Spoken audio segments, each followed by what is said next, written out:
Hello and welcome everybody to the third episode of MoDXtra. We are two... Oh, no, I've still not got it, mate. Have you not? I thought you'd be working on it. Yeah, it kind of fell out of my head then. We're two... What do I normally say? We're two grown man nerds or something. Men children. Men children in a constant state of arrested development. I'm Chris, otherwise known online as the True Mr. Six, and with me today I have Andy. A.K.A. Durf. I'm not going to re-record that. That's just going out as it is. Is it? Oh, wow. Just, if anyone's got any suggestions as to how I can get into it, I don't... I need to do some more work on that. Really Apologies. Our professionalism. Well, yeah. Here we are then, episode 3, still throwing our lot in with what is a underserved set of subjects across the internet. As you all well know, there's not a great deal of content on movies, comic books, and various nerdy things, and so we're here to fill that void. Yeah, what a void it is. Absolutely, If you haven't already, long overdue. Do subscribe and like, then you'll get a notification bell, and then you'll find the next one when it comes out. It will be like, hey, listen to this dirge. The subscription count's going slow, actually. We would very much appreciate... I'd like to try and get up to 100 so we can do the custom YouTube link. Yeah, definitely. Nerds, assemble. Click that subscription button. Help us out. It's just if for no other reason, then it's a lot easier. We're not very technically minded, nor are we particularly bright. And so just being able to say youtube.com/MoDXtra will make life a million times easier for the pair of us. So just do it for the good of our egos. Mouths. But yes, here we are. We've made it to the third episode now. It's our intention to run through our usual set of segments. But before we do, as always, a bit of a rundown on what's been going on in the last 2 weeks since we last recorded. So, Andy, what have you been up to? Well, I think, as you have been as well, been working hard. I have fitted in a few new series that I've started to watch. I've kind of petered out from Preacher, the series. I found that, and in its fairness, season 2 is a lot better than season 1. But I found that I'm watching. Well, I've got a lot of telly or series on at the moment where I'm not really watching. It's kind of on the background, and I'm finding that I'm missing stuff, and then it's annoying, or I'm not doing what I should be doing because it's kind of sucked me in. So I need to kind of set some actual kind of sit down, chill out time to watch it, which is only a positive. It's just being busy and not having that time to kind of sit down and go, right, let's watch a few episodes. On the flip side, what I have been watching, which I've been enjoying, but it's a bit more kind of dip in and out, you don't have to have your full concentration on it, is, there's 2 things. Ink Masters, I've discovered on Amazon Prime, which is free. Right. Basically, it's a tattoo knockout competition. Different challenges. So it's a little bit like X Factor and all the other kind of reality shows that are like that, but tattoos, which is really cool. Okay. I was all like for a moment, ooh, that sounds curious. Ink Masters, I wonder what that's about. And then you went reality TV show like X Factor. I was like, I'm out. I'm done. It's good though. Some of the tattoos are insanely good. Of that, I have no doubt. I've just got no interest in reality TV of that nature. Makes me want to get a tattoo, even though I've not ever had a tattoo. And Parks and Recreation, which is a short comedy show. With I know that one. Chris Pratt. I think that was like how he became famous, maybe. Certainly it's quite old. I've been churning through those series because they are free as well. As a family, we've completed all the episodes on Netflix of Modern Family. We've very much enjoyed that as a family. And it goes up to season 8. And there was much joy in the house when I Googled it and found out I think it's up to season 11. And then despair, as I said, that I'm not going to pay for the seasons. So we're going to have to wait till it's on Netflix. Does your little girl watch Sophie, or did she used to watch Sophia the First at all on the Disney Channel? Yes. So, little known fact for you and the listeners: the voice of Sophia the First is the middle child. You know, the brainy middle daughter. Alex. Yeah, that's Sophia the First. Yeah. Oh, how exciting! I will let them know tomorrow when they wake up. I think the older sister's a bit of a singer performer type as well. That's been in a few things. Oh, cool. I can't say I've seen it. The dad And the brother. I was go on. Yeah. You do your dad one first. The dad Jay. He's from Married with Children from back in the early 80s. That's right. Yeah, and the brother, the ginger-haired brother. Oh yeah, the lawyer. Yeah, is that a lawyer? Yeah, he is. He's a big Broadway dude. Really? Yeah, he's won Tony Awards and stuff. And the woman, the wife, she was in something as well. Something quite famous. Boo. Which, what's her name? It is. Everybody sit quiet while Andy looks it up. Claire Dunphy. She was in Julie Bowen. What was she in? She's in a series. I'm sure she was. Maybe not. This is some top-notch podcasting going on right now, folks. My wife's a big fan of Modern Family. I've seen quite a few episodes of that myself. Yes. Well, I'm pretty sure we're a bit behind. It's the dad, Phil, that makes the whole show for me. Is it? Yeah, just he makes the whole show. Just some of the stuff that comes out of his mouth just has me splitting my sides. Bizarrely enough, that's the rest of my family say that's me. That's you? Yeah. Are you a fan of magic too? Is it magic? Yeah, it's magic, isn't magic. it? Less magic, but just I think more that he just gets laughed at by the rest of the family, and he's a little bit of he's a little bit dumber than everyone else. No, I can't find it. She was definitely in something that I recognise her. Okay.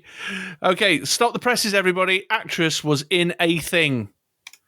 She was in Happy Gilmore. Who was she in Happy Gilmore? She was the love interest, the golf association lady. Maybe who ran the event. I think that's probably it. But, well, there we go. I'm glad we got to the bottom of it. You're welcome. Yeah. Okay, well, anything else in the world of Andy going on in the last 2 weeks? No, I'll stop there. What have you been up to? What have I been up to? What haven't I been up to, mate? It's been non-stop nerd consumption around these parts. I've been working a lot in the day, but me and the kids on Netflix watched Enola Holmes the other day. Oh yeah, I've seen that. I've not watched it, but I've seen that come up. Yeah. Any good?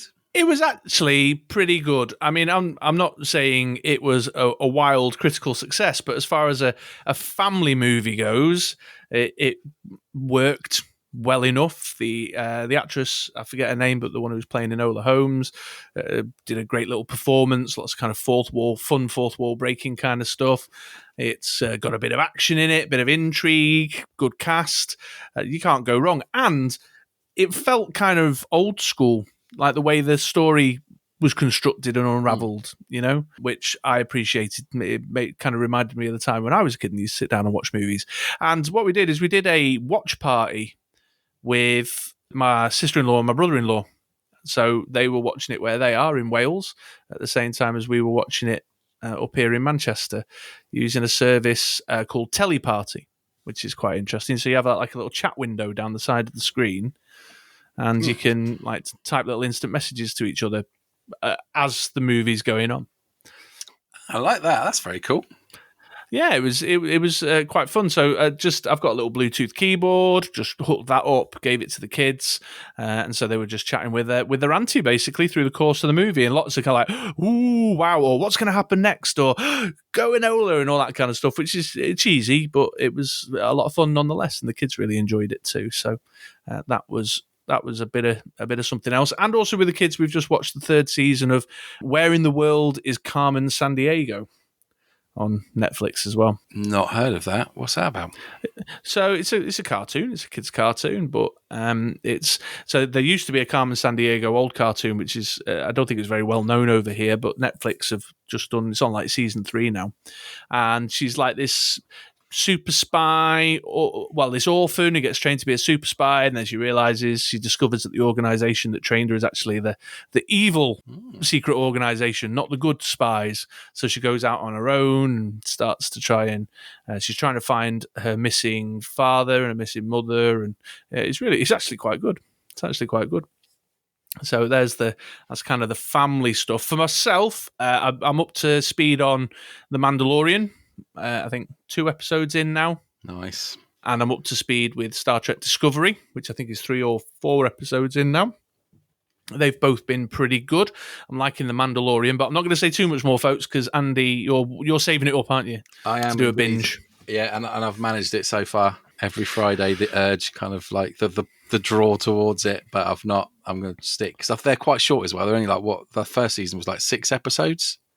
Yeah, maybe 6 or 8. I can't. I don't. It was. Yeah, I don't remember exactly, but so I'm holding on. So I can splurge on the whole lot. It's tough to do that though, man. It's tough. It was particularly bad when I used to work for a television company, but still now I feel it. Like I just can't. There's websites I like to visit or YouTube channels that I like to watch, and I have to avoid them if I do that. Or I can't. I've got friends who on a Saturday morning or on a Friday night will be posting about it. Hello, Matt, if you're watching, by the way, check out his podcast, Stop Cthulhu. So it's hard then. You have to kind of go in a total blackout. I remember back with Game of Thrones, this was a particularly a particular problem because everybody was talking about it on a Monday night, Tuesday morning after it had been on, proper water cooler stuff. Although speaking of Game of Thrones, I'd randomly watched a couple of episodes on Sky Atlantic the other night. Haven't you watched them already? What, like rewatched? Yeah, I've seen them all. Yeah, I was just at a loose end. It was the middle of the night, as you well know. I'm a bit of an insomniac, and I was struggling to find something to fill that early hours of the morning void. So I was just flicking through and went, I'll just watch some Game of Thrones. It was towards the back end, where Varys and the dragon. I gave up after season 2. Oh, okay, fair enough then. Well, people listening don't know what I mean. When Varys gets found out by Daenerys and that thing happens with the dragon. Does it eat him? I bet it eats him. Maybe. Sets fire to his bald head. Possibly. Who can say? Who can say? Certainly not I. So there's that going on. And Star Trek Discovery is clipping on at a fair old rate, actually. They've not messed around. So without spoiling too much for anyone who wants to avoid spoilers, they opened up the season with this whole thing like the crew and this character Michael have been separated and there's a time travel thing going on. And I thought, here we go. We're going to have 12 episodes of the crew and her trying to find each other from across the universe. And then right out of the gate, outset of episode 2, like, hello, oh, there you are. And they just cut that whole thing out and just jumped straight to the point, which I kind of appreciated, and they've kind of taken it in an interesting direction. But again, it's I'll repeat something I said in episode 1. I think I'm just watching it for the sake of watching it, but it's all right to get me by. But I don't think it's won me over to like if someone stopped down the street and said, "What would you recommend I watch tomorrow?" It wouldn't be something I'm like, yeah, go give that a try. It's no Next Generation then. No, well, Deep Space Nine, man. Deep Space Nine's where it's at. Deep Space Nine is the best Star Trek series committed to celluloid. Come fight me. That's the one. And while we're at it, that stupid rogue movie's rubbish. Fight me on that too. Don't rile the listeners. But Deep Space Nine, that one, that's where it's in not a spaceship but a space station. Yeah, that's right. Yeah, and it's got the Scottish guy in it. The Scottish guy. No, the Irish guy. You're thinking of Miles O'Brien, the Irish guy. Yeah, who's been in all sorts of other stuff as well. Yeah, that's right. Yeah, he's the other FBI dude or Texas Ranger or whatever it is. But he was in The Next Generation, and doesn't Worf make a transfer from The Next Generation? He does. To it? So, that is also correct. I know my shit when it comes to Star Trek. You were on the job, absolutely. Ask well me done. Any question, well done. I'm on it. On the ball. Okay. Any question? Any hardest Star Trek question, and I'll answer it. Hardest Star Trek question. What's the name of the massive brained bold guys from the original series? Picard. Close enough. Close enough. You met all the criteria. And I think that's about it. Oh, I did a bit more on my Viva Pinata garden as well. Cool. On my Xbox. That went out over the Twitch. Not as many people interested in watching me do it this time as the first couple of installments. Oh no, the interest which made me sad. Waned. Yeah, I mean, there's only so far you can go really with breeding white butterflies and then feeding them different colour flowers to make different colour butterflies. The entertainment factor, once you've got one set of red ones and one set of blue ones, etc., kind of dips off. I can see that. Good for you though for doing it. Thank you. Yeah, and it's a means to an end because I'm pretty sure if I get lots of different colour butterflies, that'll attract some other pinatas into my garden. Let's see. I've got a badger. I've got a badger keep circling the borders of the garden. I'm like, right, I'm gonna have to try and figure out how to get you in here. Catch myself a badger. Oh, I got some moths as well. Moths. Just had to put some lights up, and then the moths came. Oh, easy. Yeah. Oh, and feed them some bluebells, but I had some bluebells growing. That's fine. Been up to anything else? Probably, but that's all I can think of. We've been playing the new Apex Season 7. That's very exciting. Of course. Yes, we have. I can't get my head around the map yet at all. Brand new map. It's like a big city map. All you Apex fans. I feel lost every time I play. It's good though. I like it. I like the big map. The big new map with new places to find and the cars. Just trying to figure it out. We met up with a random dude who joined our team called Bob the other day. We did. Bob Monster. Big shout out to you. He won't listen. Hello, Bob Monster. Yeah, he won't hear this, but he was obsessed with just hot dropping us into the same spot every time. He was nice though. It was nice to find someone who was the same mentality of who's just having a laugh. Yeah, and I think that's why it stuck out. So Andy and I were just playing as a pair, and if you're not familiar, Apex Legends, you have a team of 3 in the trios mode. So we were playing as a pair, but in the trios mode. So our third slot just was getting filled, and this Bob guy came along, had his mic, he was getting involved in our conversation, laughing and joking, and he just, I suppose, like us, didn't really care whether he won or lost. He just wanted to play and talk and chat rubbish. So by the conclusion of it, we knew what he'd had for his dinner, what he had going on that day. So that was good. But yeah, I'm lost in the map all the time. Every time I drop in, I'm like, where's this? And some of the spots look very similar to other spots. Yeah. So then I'm like, is this the place where... No, wait a minute. It's not the place where... That was that place over there, but it looks just like this place over here.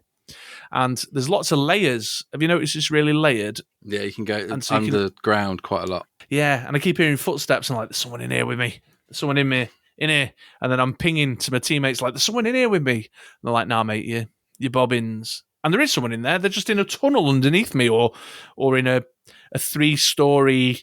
like Japanese pagoda thing, and they're in the top floor while I'm in the middle floor. So I'm struggling with the new map. I'm struggling a bit. I think Gibby, if there's any Apex fans out there, this is the Gibby and Bangalore meta loaded up with a triple take or a G7 or something. That's what I think is going to be the future of the game for the next couple of months. And if you disagree, come fight me on it. Oh, you're very angry and aggressive. I'm feisty today, yeah. I'm feeling feisty.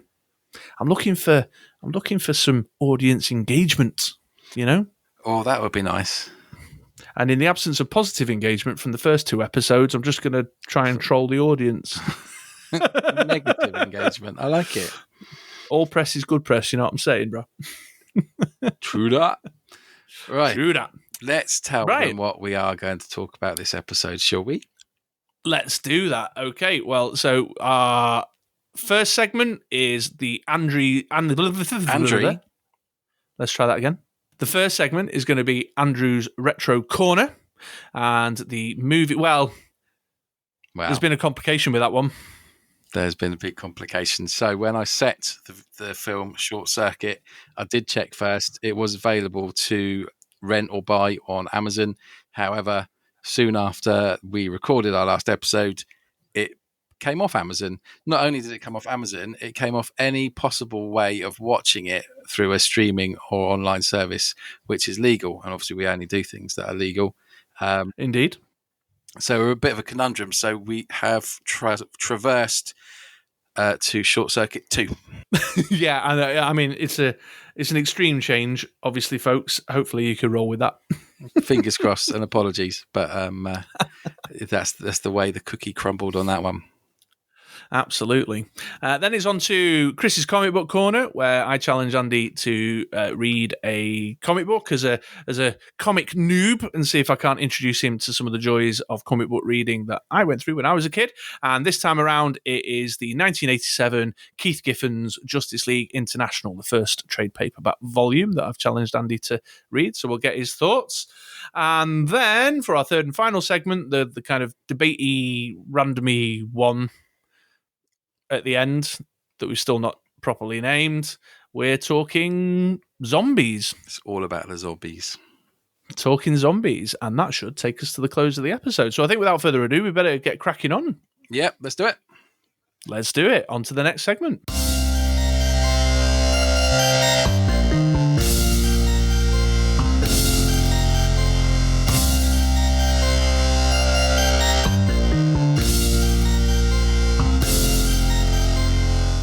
Yes, welcome back then, folks, and it's Andy's Retro Corner. Short Circuit 2 is the topic of discussion, so I'll hand over to the man himself to take us through it.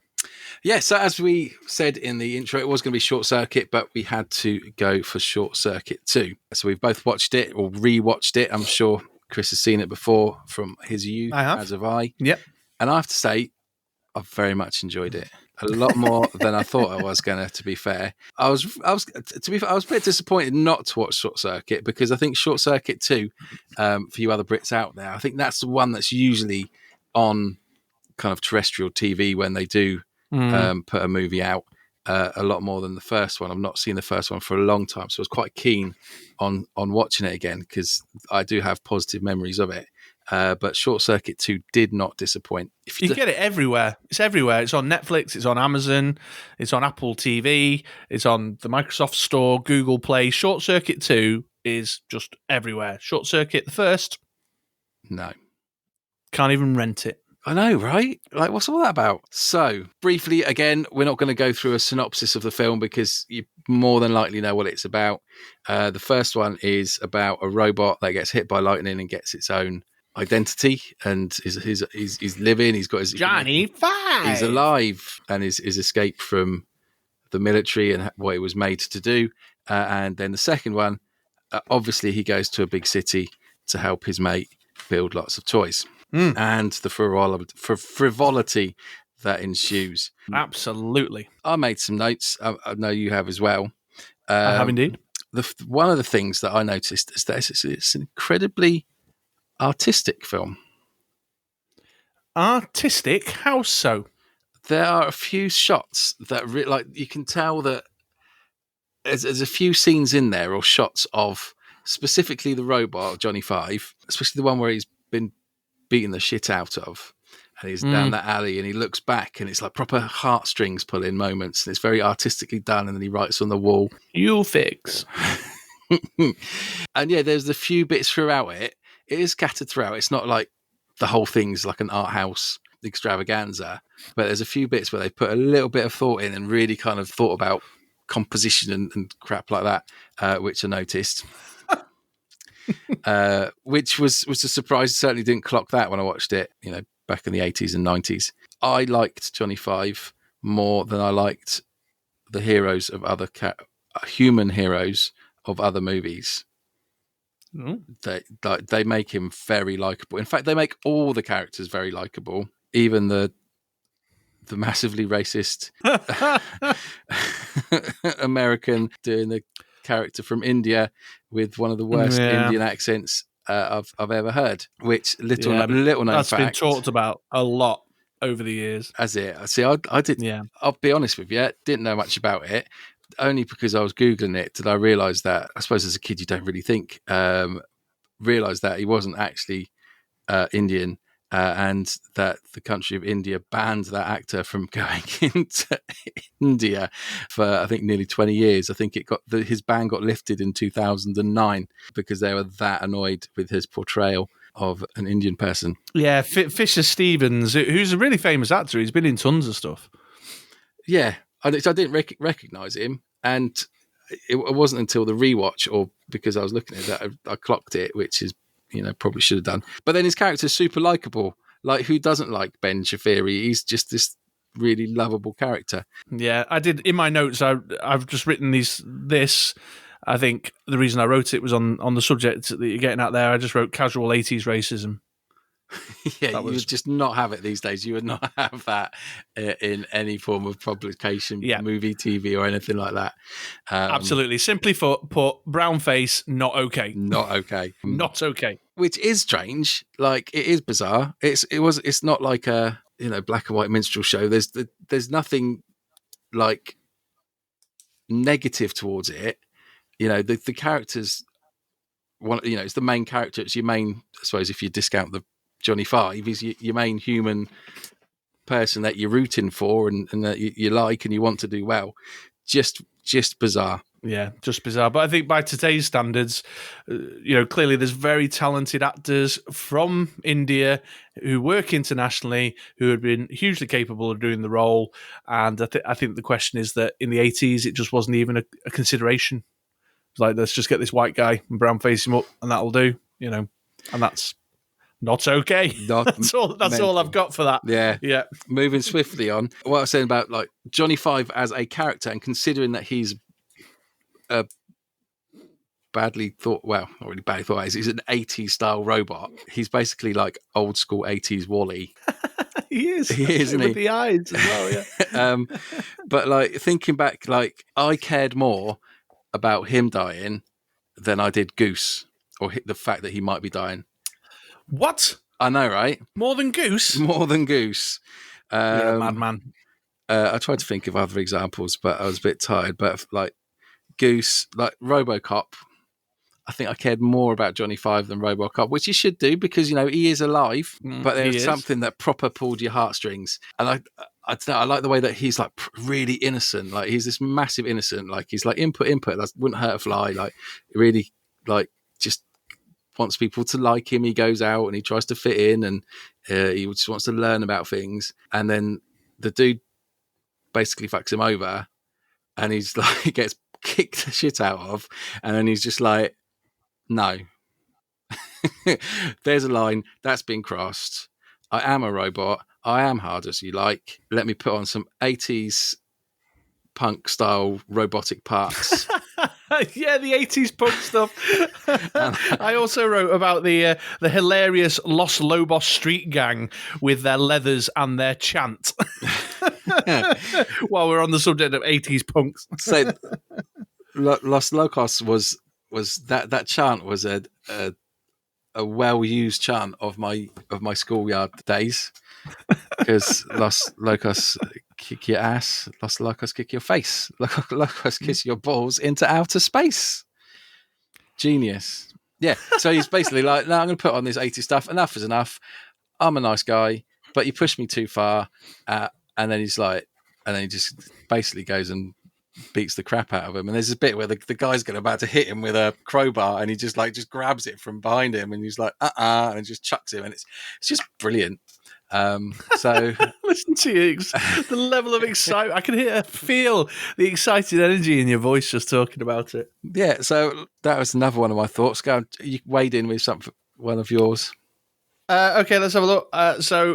My memory of the film is very, very... I know I've seen it many times, but I couldn't remember any of the storyline. And this was made apparent by a couple of notes I wrote, because early in the film I wrote, Oscar the bank guy is sus. You didn't remember the storyline. He's definite sus. Yeah, because then later on, some notes later, I wrote, Oscar is, capital, underline, sus. So clearly my memory of how the story pans out. But also my... movie fan spider senses were clearly going off, as they should have been. What else? I also wrote here, this shit just got existential. Ooh, what was that referring to? I'm not sure. I think there was some stuff that Johnny Five kind of said, and there was some small amount of exploration of this idea that he's a robot but he's alive, but isn't he alive if he's a robot? And Ben saying the stuff like human beings are complicated, and Johnny trying to figure out. I think they go for a stroll down the pier, don't they? After Ben's just got Johnny out of prison. Yeah. So bizarrely, and I don't want to go back to the point, but it's almost like they're saying that people don't treat people fair if they look different, whilst brown faced up a white man to play an Indian guy. So it's like they're naive 80s style way of going, everyone should be treated equally and fairly regardless of what they look like, unless you're an actor, in which case we that is thinking about that a bit more, that's a bit deeper than where we can go. But sure. I mean, I think I was just referring to the fact that every now and again there's this sort of reference of I'm conscious, I have emotions, I am alive, I'm not a machine. They're like, oh, put him in Lost Property, and he's like, don't put me in Lost Property. I've got, I'm aware, I know what's going on. So there was a little something. And then also wrote a little later on, £11.5 million military robot can be repaired in Radio Shack. Obviously. Well, he's got the intelligence of $11 million and a half dollars to be able to do that. Sure. It made me chuckle. What else? Mike McKean, the dodgy Rolex sales guy who goes into business with Ben. I just love that guy because I'm a massive Spinal Tap fan, and it was just great to see him. So I wrote that down. 80s family movies are obsessed with robots and gadgets. I wrote here. Again, I don't think there was any particular ignition point for that note. Just through watching it, I was like, yeah, they love robots and gadgets in 80s movies. Actually, I do know which moment that was. It was when Johnny Five rigged up the factory to keep the robbers out. Oh, Home Alone style. Yeah, but it's not just Home Alone style. It's like Goonies.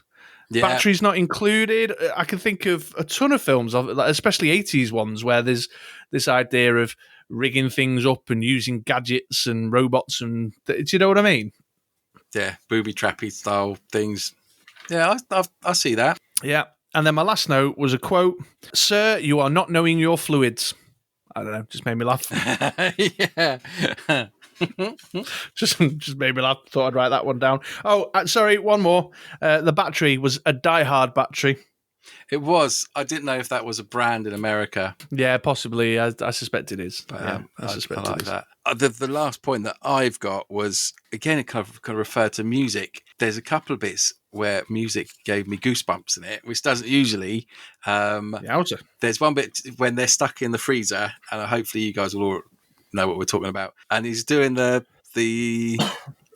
help me, Rhonda, help me, Rhonda. So he's using 50s rock by his touchtone calculator that's been recorded onto her answer phone, which just sounds wrong when you actually say it out loud.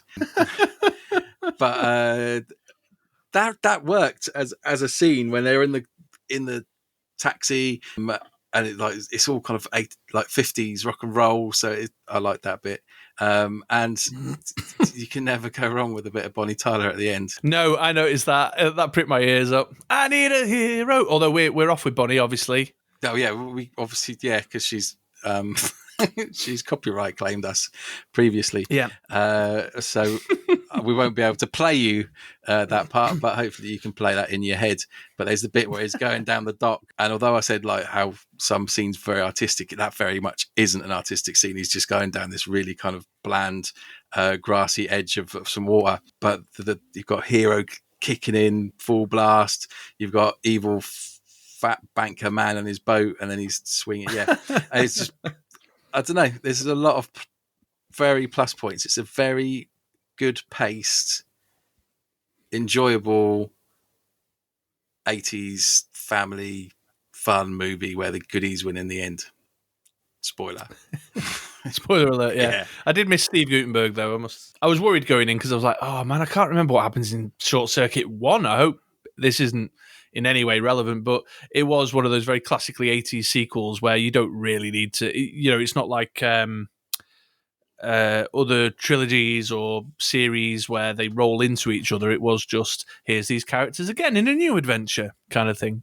Yeah, which is cool. Which is a bit like Die Hard. Yeah, Die Hard is definitely a bit like that. Yeah, and it helps to have some understanding of John McClane. But if you don't, you cotton on pretty quick what the script is with that. Yeah, because my theory with Die Hard is that it's very generic. He is just badass cop, and so you could and I think, don't want to go off too much tangent, but Die Hard 3 was a standalone script where someone read it and went, "That'd be good. Let's throw John McClane in as the main character," and then just brought him in that way. And I like the fact that he's just generic bad cop, not bad cop, but badass cop. I'm pretty sure, random tangent, a little known fact for you and the listeners, I'm pretty sure that Die Hard 3 was actually originally written to be a Lethal Weapon script. Ooh, that needs some investigation.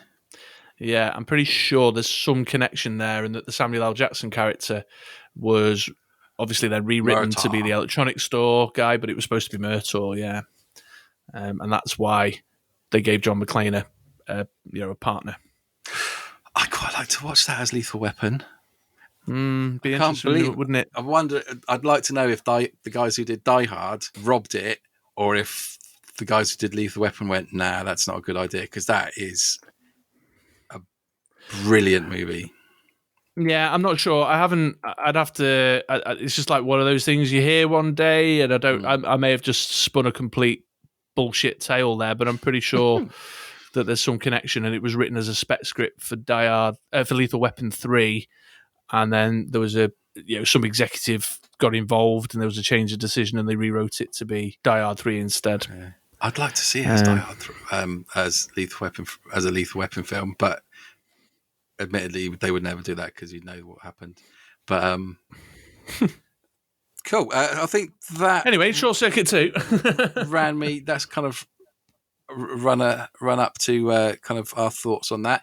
Be interested to hear if you guys have watched it recently. I know that we said Short Circuit 1 last time round, so I am sorry if you watched that and then we've spoken about a different film.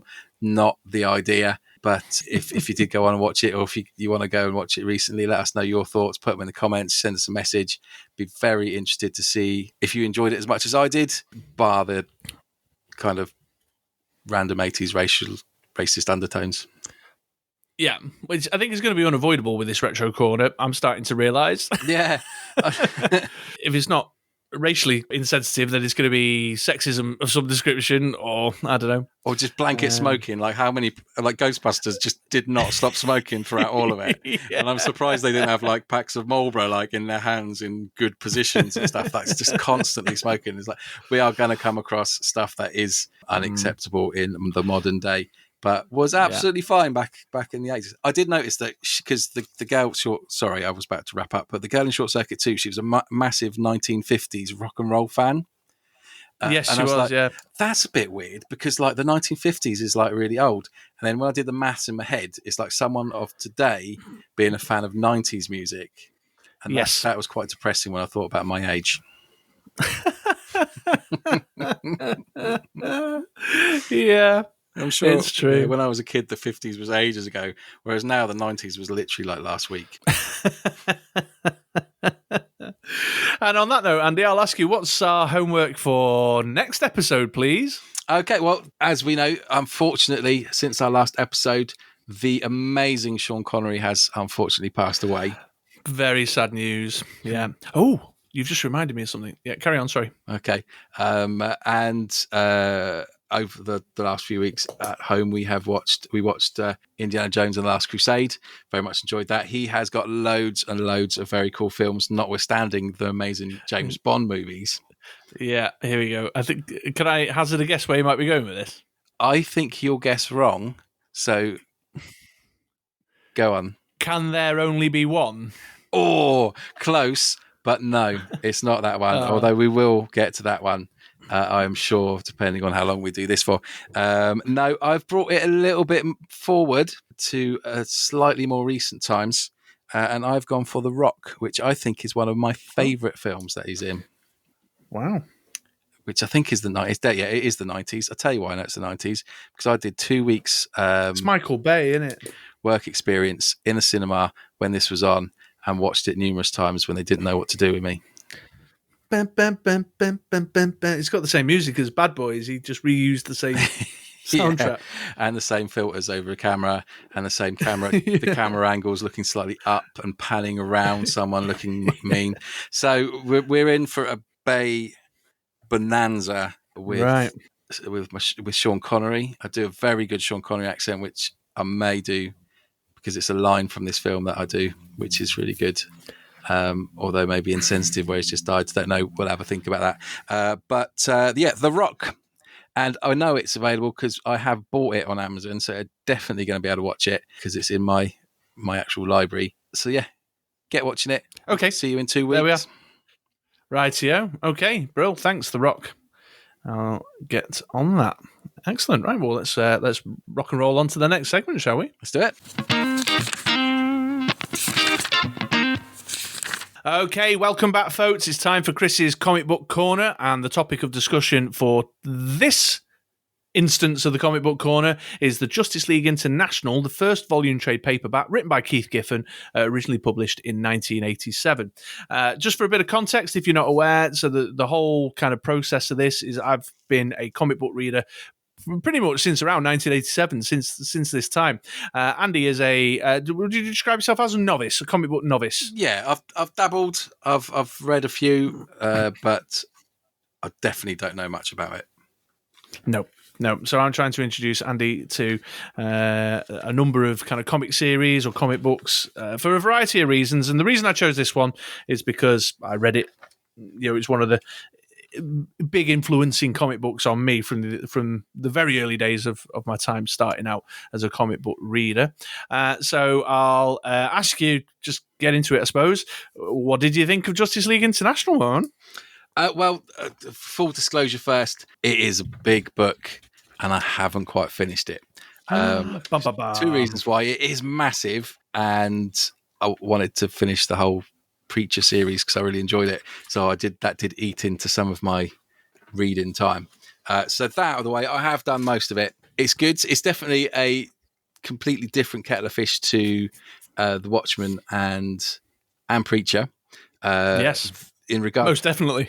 I'm guessing that and I'm pretty sure I'm right to say that where in The Preacher and the Watchmen, that's the beginning. So they spend maybe like a whole kind of comic within that, going back to the kind of origin story, the background of each character. Whereas where it comes to this one, I'm pretty sure that they assume that people know that because it's probably in their own series of comics. So I didn't feel the same connection. I don't feel the same connection to the characters because I suppose I've not read the backstories of Blue Beetle or Booster Gold or people like that. So whereas it's like I know the social security number of some of the other characters for the Watchmen. These guys are all kind of already developed in their own kind of series, which is fair enough. They're not going to want to kind of reprint stuff, so that makes sense. Yeah, I mean the Preacher comes from like a tradition of doing 60 issues, a 5-year run. There's a lot of stuff that when you look around you'll see takes place over 60 monthly issues. The Watchmen was a maxi series, but you're absolutely right. Yeah, this fell in the. I mean, it's a jumping on point. They quite often have these sort of refreshes or these restarts. A new team gets brought together to give it a jumping on point for new readers, or to put a new lick of paint on it. But yeah, I mean, it's part of a legacy that's been around since the 40s. Yeah, so they've been, although kind of other than being on Dice Masters cards, I don't know kind of who these guys are, like Mr. Miracle, Booster Gold, Blue Beetle, the Doris, who's Black Canary, all names that I know and I know are famous DC characters, but obviously it's a starting point for me, so kind of learning from this story only. I'm surprised that Guy Gardner is such a knob. He's an absolute douchebag. Yeah, He's a complete knob. So that was quite funny to find that out. I like the way that it's not a complete story from kind of start to finish. There is the underlying elements there that there are in all kind of series of this. The goes through. I don't need to explain it, but it's different scenarios, different baddies they overcome, and then they finish it off, and then there's a new baddie, which is cool. Which I expect for more like the comics that I'd expect and be used to. So you'd pick up 2 or 3, and there would be a start, middle, and end, which is cool. I was surprised how linked in it was with current events of the 80s, because my DC knowledge always was that it's in generic American city with made up name like Metropolis or sure. Gotham City. So there's a scene there where there's the President Reagan's in there, and he's referred to, and the Cold War's referred to, and the war with Russia is referred to. So that was quite Russia cool. stuff. Yeah. Quite a lot of stuff with Russia where it's points to, it would have been the kind of the conversations of that time, or the points of that time. So that was interesting. I'm enjoying it. I think it's cool. I don't like the artwork anywhere near as much as, for example, The Preacher that I've just read. Sure. Oh, that was the thing. I said before, you just reminded me of something. I found out after we recorded our last episode that Steve Dillon, the artist, he died in October. Oh, no. Yeah, only a few weeks back. Yeah. So very sad news to hear. He's super talented. Loved all the stuff from The Preacher and the stuff he did with Marvel and the Thunderbolts, which was probably one of the very first kind of series that I read, or one of the few that I've read. So they were my overall thoughts. Obviously, I'm still chunking through it. There's a lot of good old-fashioned DC baddie defeating, which is cool. Batman is still the meanie, the meanie goodie. You talk about Guy Gardner being a douchebag, but I think Batman is quite often a bit of a dick as well. Yeah, he's just like the grumpy dad. But yeah, overall, it's very cool. It has opened my mind to DC a lot, because I always thought of DC as made up places, made up problems, made up complete fiction. Whereas linking that into kind of actual things that happened is cool. So yeah, there are my overall thoughts on it. But yeah, there you go. But yeah, good. Enjoyed it. Enjoying it, I should say. Sure. Yeah, I just felt like, 3 episodes in, I thought I better put something that was, I think I described it as capes and tights in the mix. Because that's when you think of comic books, that's what most people immediately spring to, isn't it? The capes and tights kind of stuff. So I wanted to throw it in. I mean, I have very fond memories of that book and of that run, because those were the really early comic book reader Chris stuff. That sentence came out funny. Those are the very early books that I was reading. No, still can't get that sentence out right. You all know what I mean. Because when it first came out in 1987, I would have been 7 or 8 years old. And I think I started reading them a bit later, actually, more into the early 90s, and then went back and gathered back issues and stuff. But a lot of those characters, I mean, even today when we talk about my favourite characters, you think about some of the people that I bring up, and I still take an active interest in Batman. I still take an active interest in the Justice League and characters like Mr. Miracle and the Martian Manhunter. Black Canary is one of my all-time faves. There's a great run that was written by Gail Simone called The Birds of Prey, which centres around Oracle, Barbara Gordon, the Huntress, and Black Canary. That's super well written and just a really great story. So obviously that impact. I haven't reread it for this episode because I'm so familiar with it, but I certainly remember a few years later coming back to it and going, it's a bit campy now, by our modern standards. Yeah, I definitely would agree. I mean, there's different factors that was it Blue Beetle's very much a comic relief with his kind of quips and things that he says when they're getting into trouble. I really like Black Canary. She's a massive out for equality. She doesn't take any shit even and she's an ass kicker. Yeah, they throw that in there all the time because she's a girl, and I think at one point she gets saved and she's like, no, you ain't saving me. And the guy's like, whoa, I'll save you now, but I'm saving it up so you can save me later. And she's like, right, fine, you can save me then.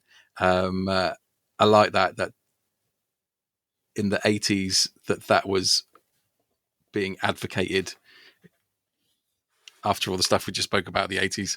That is quite good to actually see that she's not being saved by anyone. She's definitely not as kind of a second class superhero. She's super strong, as is Dr. Light. And I thought Dr. Light was a man on the Dice Masters card. There are two Dr. Lights. There's although the male Dr. Light has never featured on a Dice Masters card, I don't think. Oh, yes, he has. Yes, he has. This thinking of Titans, the series on Netflix. The first season, there's Dr. Light. Sure, is the guy? Yeah, so there have been. Yeah, there has been two Dr. Lights. One that's the hero, that is obviously the one you've seen featuring in the Justice League International. But there's also been the villainous one, who was he was a Titans villain.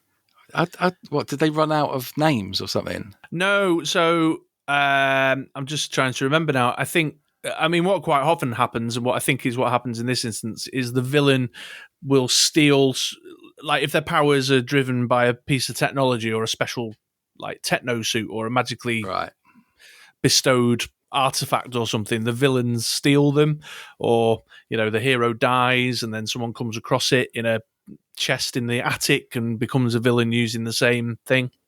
Do you see what I mean? Yeah, I'm with you. Yeah, that makes sense. So it becomes the third Blue Beetle or whatever. Although that's a different story altogether, actually. But these things get passed down from generation to generation. Like the Dr. Fate helmet.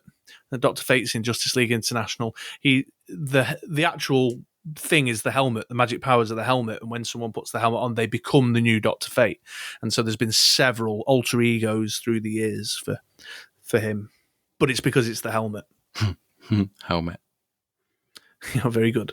Batman has been, he's had several. Bruce Wayne hasn't always been Batman for a variety of reasons, but it'll be like Dick Grayson will step up and fill in for Batman. Or weird. And there's another guy, Tom something. Tim Drake. That wasn't the one I was thinking of, but the Dice Masters Red promo.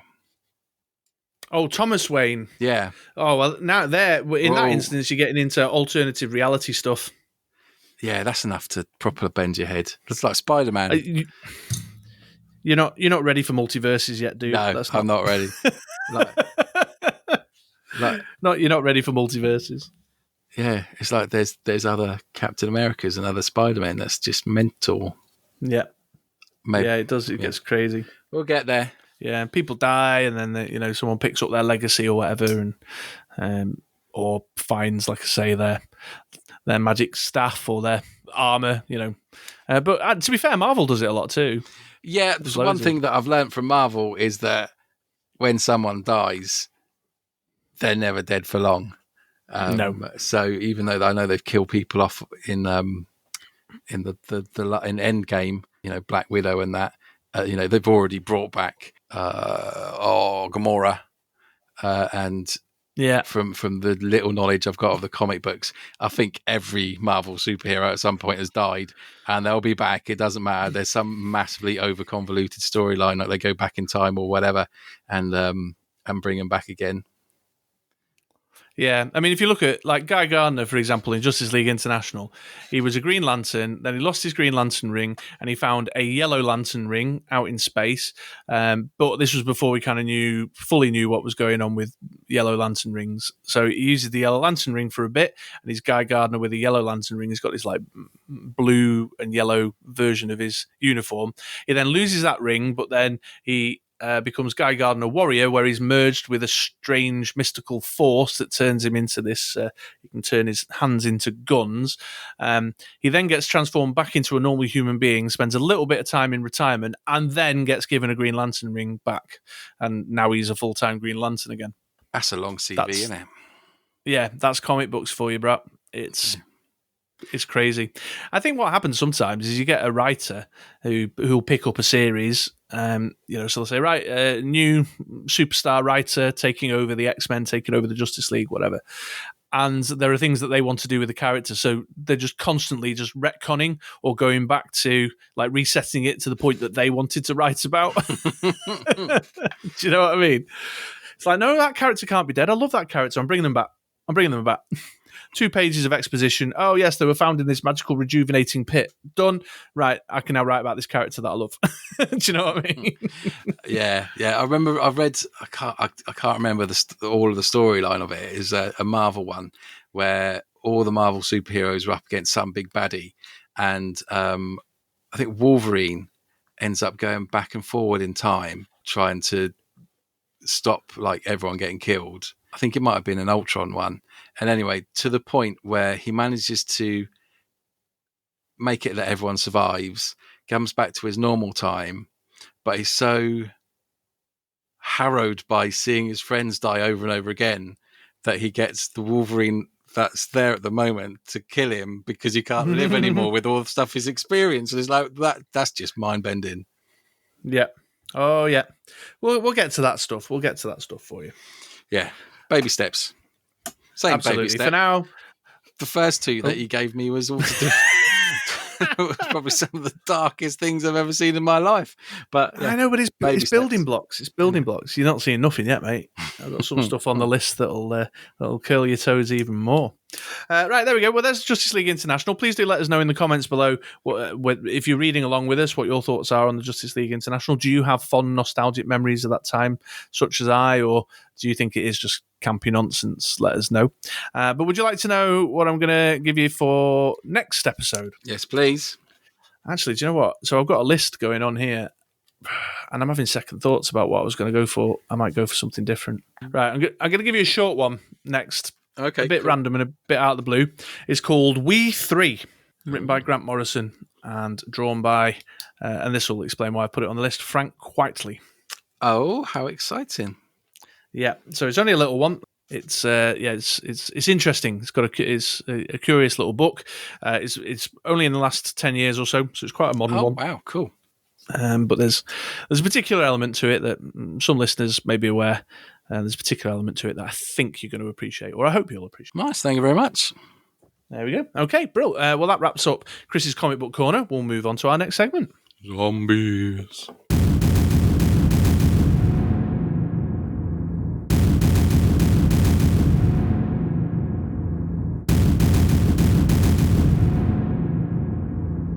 Right then, welcome back then, folks. And this is our... the last 2 have been sort of debate battles, but I think this one's just a bit of a discussion-y debate, but we're not competing now. No, we're not. We are talking about zombies. And I suppose the zombies are competing. So we wanted to see, throughout the different movies with zombies in, who had the worst, who had the best, who had the scariest zombies, which zombies would you prefer to go against than others? So yeah, who's got the best zombies, I suppose, would be the name. Well, I feel I've got a bit of imposter syndrome here because I'm not a massive zombie fan. But when we were discussing this segment just prior to recording it now, you seem to know quite a bit about your zombie flicks. I seem to subconsciously towards zombie films, which is weird because I'm not a massive horror fan, although they're less horror, more action, I suppose. I mean, I'm not a massive fan of jump scares and people hiding around corners and slowly disappearing through some haunted house. But a good bit of hacking and slashing against zombies is good. Also, a lot of zombies have got a comedy element. Zombie movies have a comedy element to them, which quite appeals. Yeah, I agree. I think there's certainly a space where, because I like yourself, I'm not all that much of a fan of horror-y stuff, but I definitely have found myself watching more zombie movies than anything else. Like zombies and vampires and like the sort of undeady, spooky stuff sits with me better by comparison. Yeah. So I feel like looking through the different types of zombies that we got, I think there's very much a 3-tier system when it comes to zombies.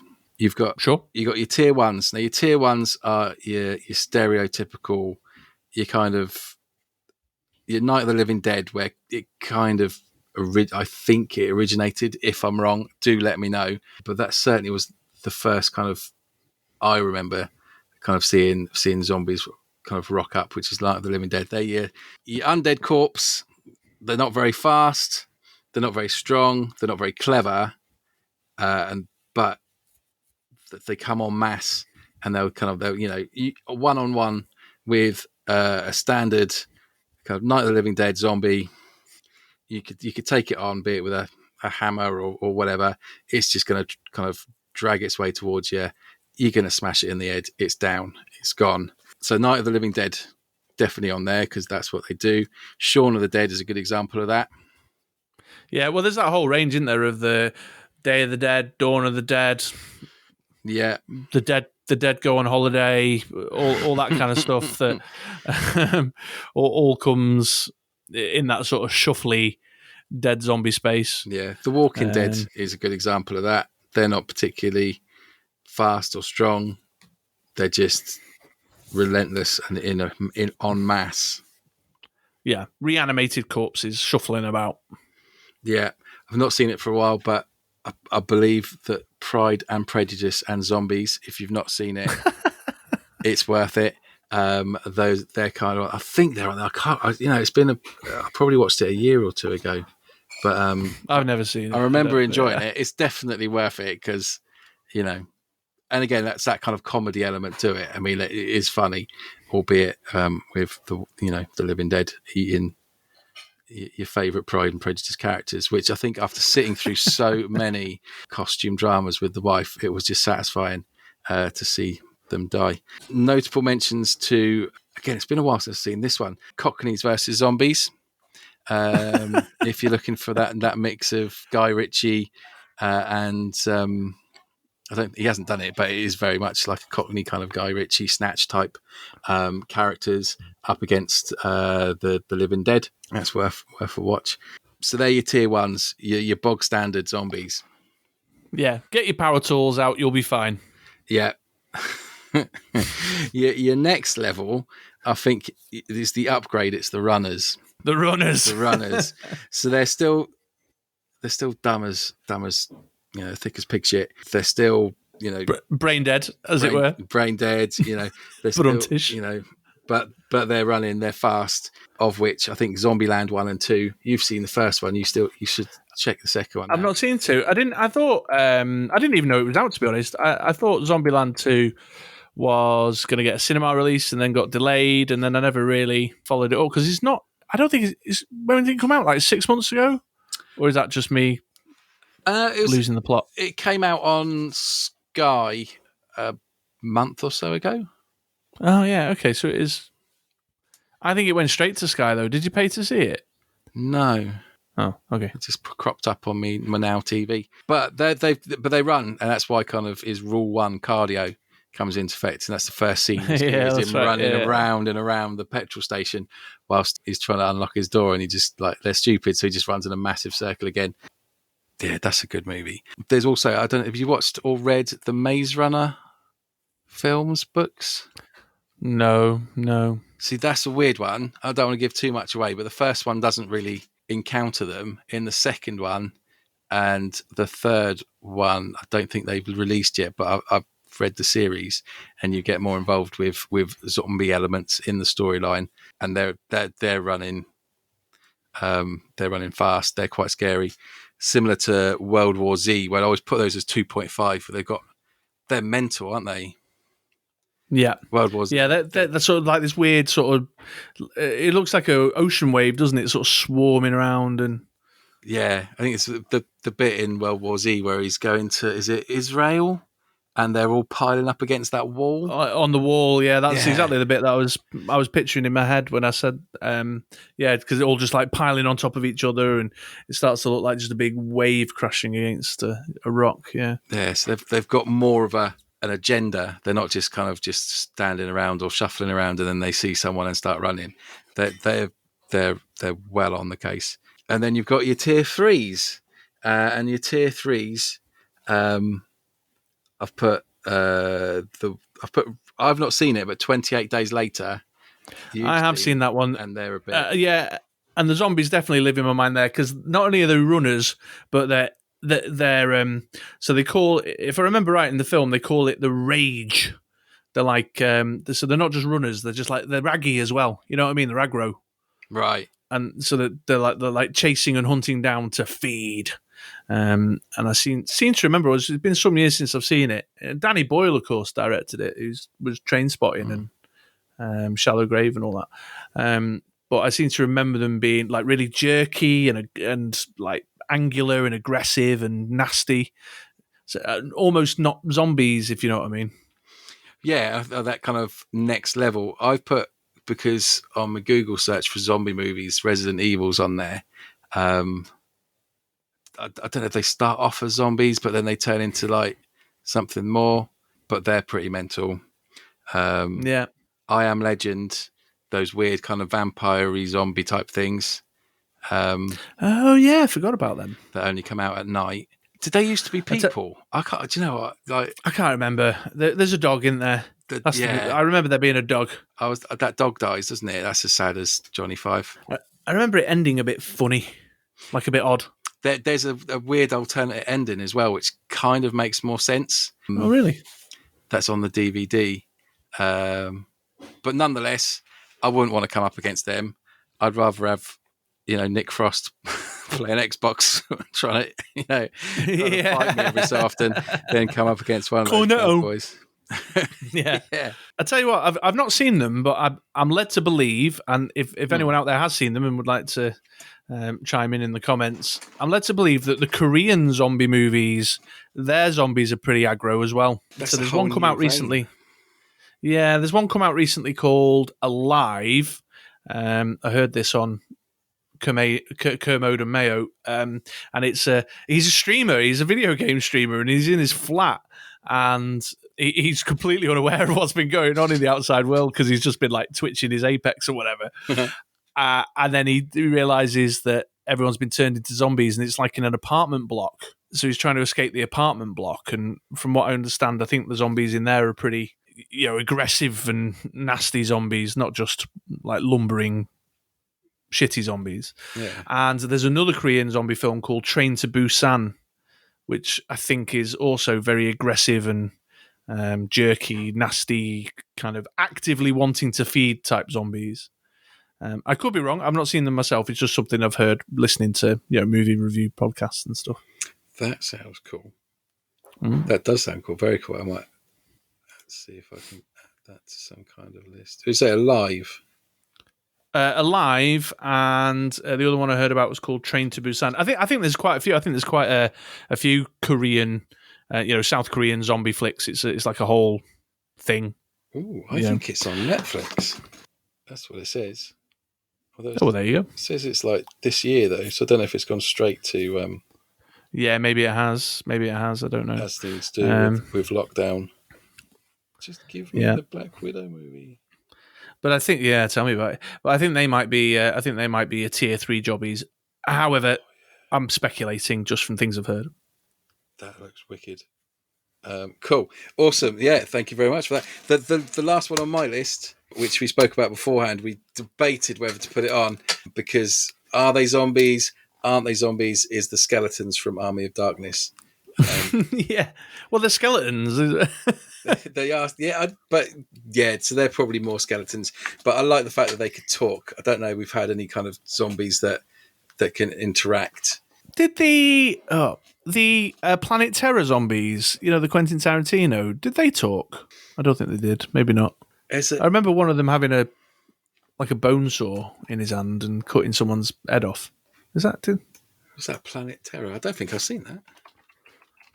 You not seen Planet Terror? So Planet Terror was. Oh, wait a minute. So I might have this the wrong way around. So Quentin Tarantino did one half of the double bill, and Roberto Rodriguez did the other half. Planet Terror might be the Roberto. Yeah, actually, now that I think about it, I think Quentin Tarantino did the one with the death car with Kurt Russell, and Roberto Rodriguez did the zombie bit. I'll tell you the one thing that I've just thought of. It's been a. I've not seen it. It's the zombie Nazi film. Oh yeah, I've not seen that.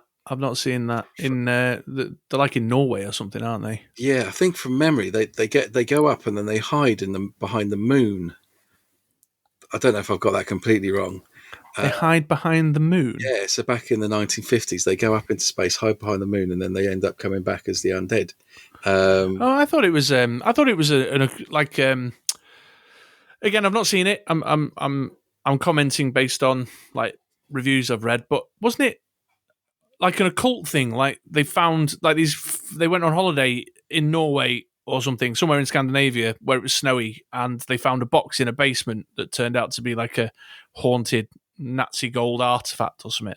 Well, this is obviously something I think zombie Nazis is something that we obviously need to investigate more on. If you know more, then let us know in the comments. Point us to the movies. I am sure I've seen, unless they start off. I mean, again, it's the one that I've seen. Unless there could be more than one. The one that I've seen, I'm sure, is very tongue in cheek, very, very tongue in cheek. Right. So it might be that there's more than one, and I'm sure they either come back from the moon or at some point they visit the moon, as you do. Of course, naturally.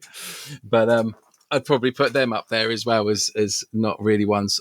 A cohesive military zombie outfit would be the low on the list of ones I'd want to deal with. So, in conclusion, folks, Andy's watched a lot of random zombie films. I've not watched many zombie films at all. And perhaps next episode we need to pick a subject we're more knowledgeable about. Maybe, yeah. But Maybe. I hope you've enjoyed our zombie ramblings. I would be very interested to hear from any zombie connoisseurs out there. I will definitely be checking out that Alive movie because I just had a look and it's free on Netflix and it looks proper cool. But yeah, what are your favourite zombie movies? Have we got that right or have we got that wrong? What tiers would you put them in? What would you recommend that we watch? What is your creme de la creme of zombie movies? And let us know. And let us know about Nazi zombies as well. Yeah. And any suggestions you've got for our debatey discussion-y thing to do next episode. That would be greatly appreciated also. Please tell us. Yeah, let us know. Yeah. All right, cool. Well, I'm about done with zombies. Should we wrap this whole shebang up? Oui, monsieur. Okay, merci beaucoup. On to the next segment. Well, there we are then, folks. As all things must, this episode of MoDXtra has come to an end. We hope you enjoyed listening as much as we enjoyed recording it. We do indeed. If you want to play along, then in 2 weeks' time, get swatting up on your We 3 comic book and The Rock, the Rock, the movie. Yeah, the movie, not the wrestler. No, although, you can swat up on him as well. Sure. Well, I might just do that. And give us some ideas on what you would like to hear us waffle on about for the third yet-to-be-named segment. Absolutely. I don't think there's anything else. Just, again, I'll reiterate, I'd really love to get to 100 subscribers so that I've got the proper link to speak when I say stuff. And I'm sure you would feel the same. Yes, it would be nice as opposed to a string of letters and numbers. Yeah. So please do help us out with that. If you are able to, give us a like if you've enjoyed what we've done here today. But in the meantime, I've been Chris, otherwise known online as True Mr. Six. And I've been Andy, a.k.a. They're coming for you, Barbara. See you later, folks. Bye-bye-bye.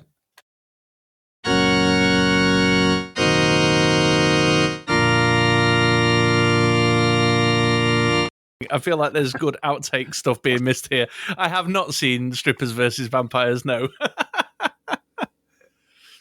No, Strippers versus Werewolves. No, I have not. That's not that. Is that James Corden and what's his face from Gavin and Stacey? Is that one with Empire? Do you know what? I've got Strippers versus Werewolves 2012. I thought it was the one that I knew, but the one that it is in Croydon. Why is it? Oh, it's got Billy Murray in it. I was thinking, why the hell was Bill Murray in it? It's set in Croydon. But no, Strippers versus Werewolves. That's one that's worth a watch. Right. It's not got her in it. Ali Bastian from Hollyoaks, the blonde one from Hollyoaks. That doesn't mean anything to me. That's good. There's also, mentioning Hollyoaks does not help narrow down the actress